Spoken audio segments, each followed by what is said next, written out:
ಮೈಸೂರಿನ ಚಾಮುಂಡಿ ಬೆಟ್ಟದ ಐತಿಹಾಸಿಕ ಏಕಶಿಲಾ ನಂದಿ ವಿಗ್ರಹಕ್ಕೆ ಸೋಮವಾರ ಮಹಾಭಿಷೇಕ ನೆರವೇರಿತು.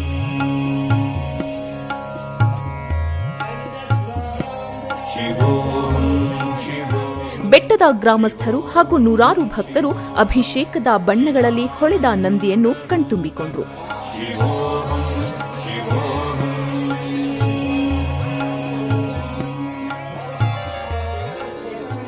500 ವರ್ಷಗಳ ಇತಿಹಾಸ ಹೊಂದಿರುವ ವಿಗ್ರಹವಿದು.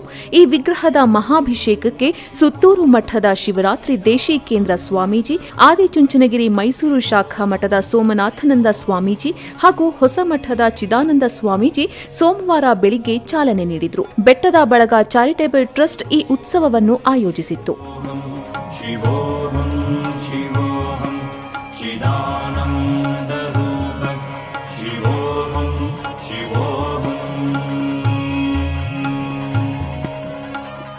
ವಿಗ್ರಹದ ಅಂಗಳದಲ್ಲಿ ಬಿಲ್ವಪತ್ರೆ ಗಿಡವನ್ನು ನೆಟ್ಟು ಪೂಜೆ ಮಾಡಿದ ನಂತರ ವಿಗ್ರಹದ ಮೇಲ್ಭಾಗದಲ್ಲಿ ಮಾಡಿದ ಅಟ್ಟಣಿಗೆಯ ಮೇಲೆ ನಿಂತು 38 ವಿಧದ ಬಗೆಯ ಅಭಿಷೇಕಗಳನ್ನು ನಂದಿಯ ಮಸ್ತಕಕ್ಕೆ ಧಾರೆ ಎರೆಯಲಾಯಿತು.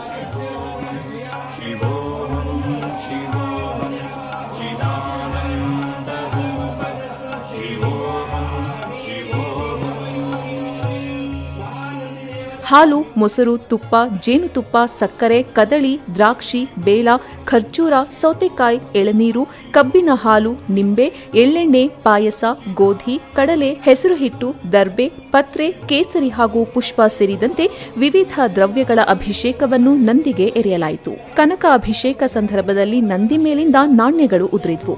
ಪಂಚಾಮೃತ, ಶಾಲ್ಯಾನ್ನ, ಸುಗಂಧ ದ್ರವ್ಯ ಅಭಿಷೇಕ ಮತ್ತು ಪಂಚಕಲಶ ವಿಸರ್ಜನೆಯೊಂದಿಗೆ ಅಭಿಷೇಕ ಪೂರ್ಣಗೊಂಡಿತು.